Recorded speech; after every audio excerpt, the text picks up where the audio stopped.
Hi, this is Tim of the 1916 Company. Welcome and thanks for logging on. If you love this watch, email us, tmosso@the1916company.com for purchase and pricing. That is tmosso@the1916company.com for pricing. Today, a watch that I have been dying to review here really since the fall of 2022, when I saw my first example of the Christopher Ward Bel Canto on the wrist of an incredibly accomplished collector in Singapore. And Singapore and Hong Kong are the world capitals of collecting. Now, she could buy whatever she wanted, but what she wanted was this. So does it live up to the legend? Let's find out. First thing to note about this watch, it's fairly large. It was surprising to see a woman wearing it so well. 41 millimeters in diameter. I measure it 13.3 millimeters thick from lug tip to lug tip. We're just talking about the case. 48.5 millimeters, but if we include this bracelet, which is not a universal feature of the Bel Cantos, then the total distance across the wrist is much broader, 53.2 millimeters, with a 22 millimeter spacing between the lugs. It is grade 5 titanium, which means you've got all the qualities of grade 2, hypoallergenic, lighter than steel, but it is also more scratch and mark resistant than standard watchmaking steels like 904 and 316L. So grade 5 tie is the good stuff. It's what you'll find on Audemars Piguet, Jaeger-LeCoultre, and others in Autologerie. The watch on my 16 centimeter circumference wrist wears well. In fact, you can see it would fit underneath most cuffs. Watch the lugs, not the bracelet links. Look at the lugs. You can see they're well inboard of the edge of my wrist, even over the top, which exaggerates the width of the watch.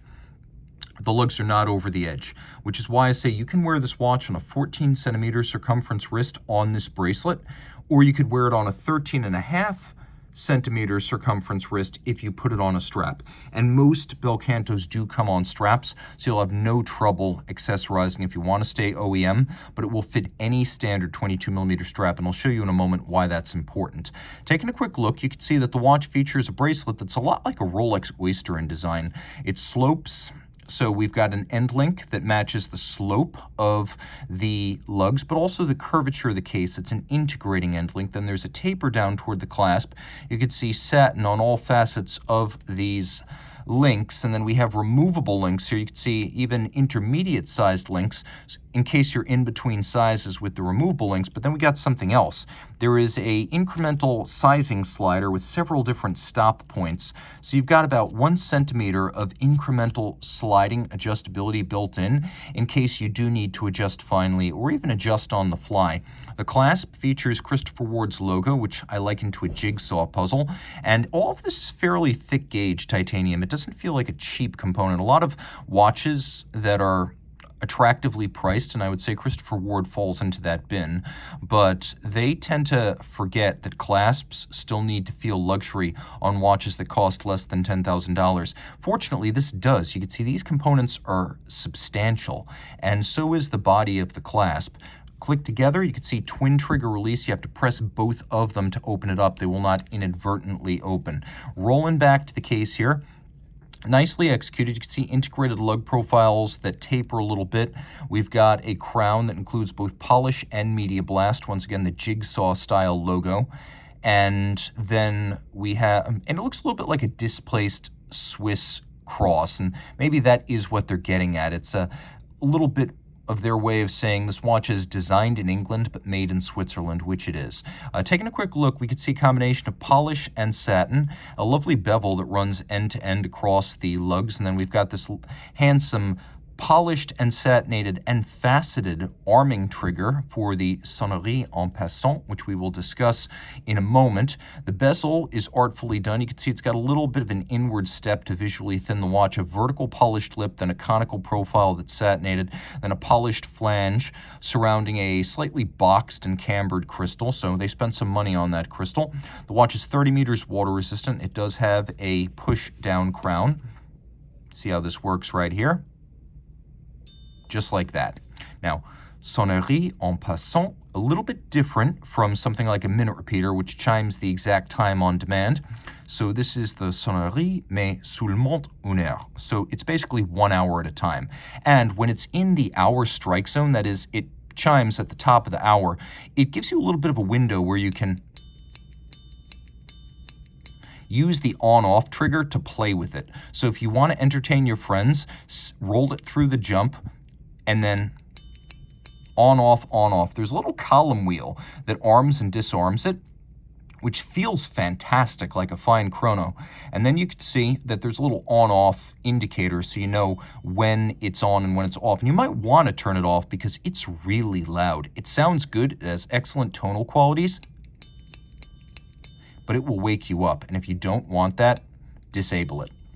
So, disabled, enabled. That's how it works.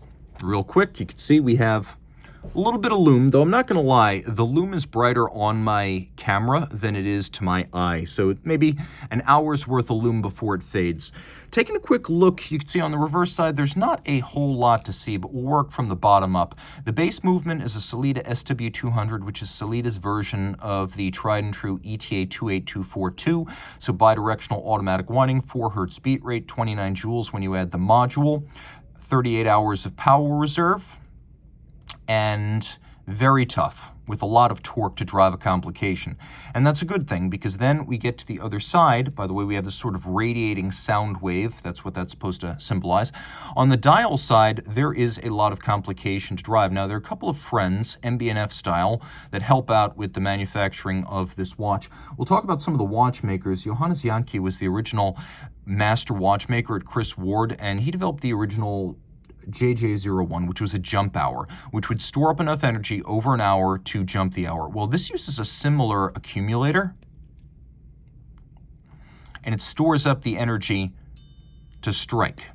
Now, this is called the FS01 because the rest of the work on the chiming mechanism was done by their current master watchmaker, Frank Stelzer. So that's where the design comes from.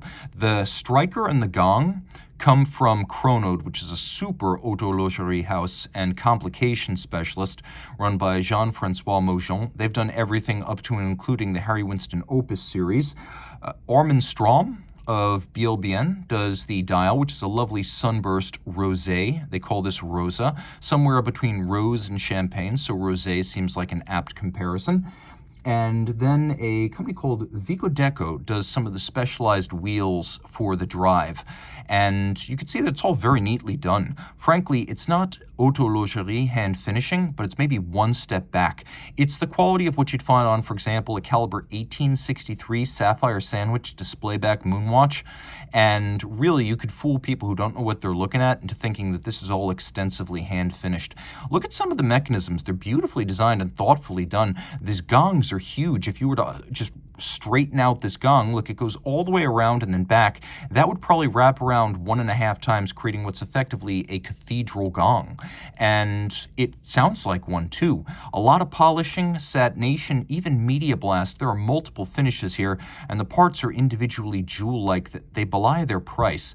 This watch, like a lot of Chris Ward pieces, punches above its weight that way. There are some visual resemblances to the Ulysse Nardin freewheel, but the watch functions so much differently than the freewheel that it's not really a concern. If anything, it is a factor that makes this watch look more expensive than it is, one of many.